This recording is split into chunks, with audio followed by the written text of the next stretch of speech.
On February 27, 2004, Bangladeshi atheist writer Humayun Azad was cruelly attacked in what turned out to be a failed assassination attempt. On January 14, 2013, religious critic and activist Asif Mohiuddin was fatally stabbed and had previously been arrested by the Bangladeshi government for writing offensive commentaries about Islam.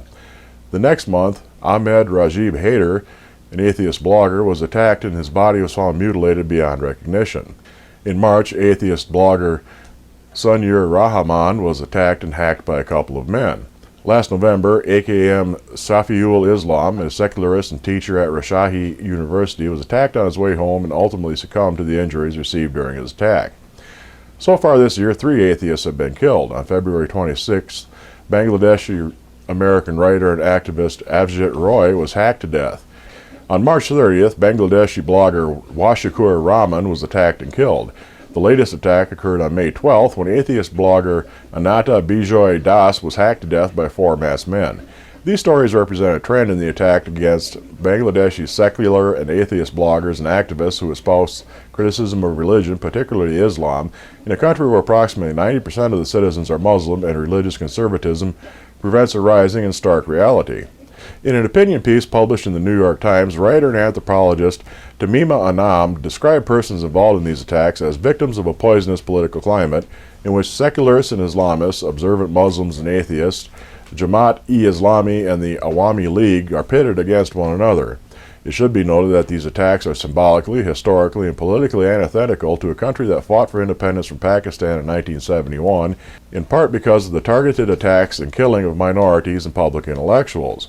Freelance journalist Joseph Alchin summarized the situation perfectly in Politico magazine, where he stated that this narrowing of acceptable beliefs is as costly and chilling to the diverse, rich variety of Islamic traditions as the non-believer. If Bangladesh continues to follow its current path, all notions of secular rights could soon be completely drowned out by the resurgent, all-pervasive conservative Islam. In Washington County, Minnesota, unless one is a government official, religious leader, or has an endorsement from a religious group, it was illegal until recently for anybody else to officiate weddings. The law appears to be in violation of the rights of atheists, agnostics, secularists, humanists, and persons who may not want their weddings to be officiated by religious leaders or government officials. A group called Atheists for Human Rights won the right to officiate weddings this past month when they challenged this law before the court and against the county. U.S. District Judge Joan Erickson threw out the case. However, as was reported in the Star Tribune, Judge Erickson did it because the Washington County, Minnesota, had reversed its policy and will now permit non-religious persons in general, and atheists in particular, to officiate weddings. However, it was noted by Patheos that persons such as Matt Staver of the Christian right group Liberty Counsel did not welcome the ruling and even made exaggerated and unrelated analogies between this ruling and religious officials being forced to officiate same-sex marriages. The outcome of the case resonates with a similar one brought against Indiana by the Center for Inquiry in 2012, as secular celebrants were not allowed to officiate weddings in that state.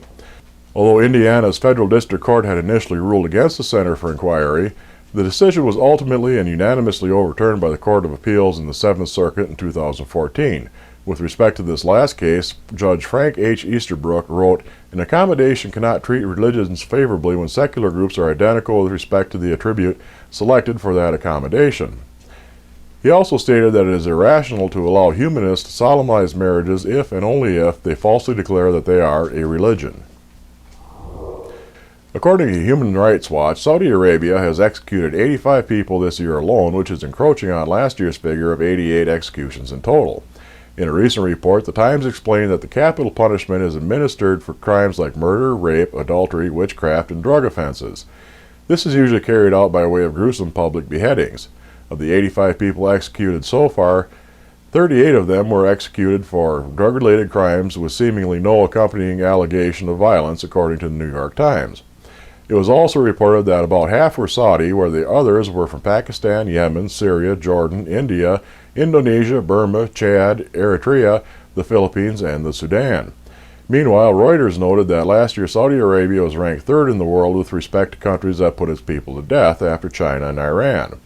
The escalation in this year's executions has been pondered upon, with diplomats hypothesizing that it may be due in large part to the appointment of new judges that have allowed a backlog of cases to be heard in court, as was reported by Reuters. Thus, it is with this brief context in mind that we must approach understanding of an advertisement posted by the Ministry of Civil Service in Saudi Arabia regarding 8 new positions for executioners.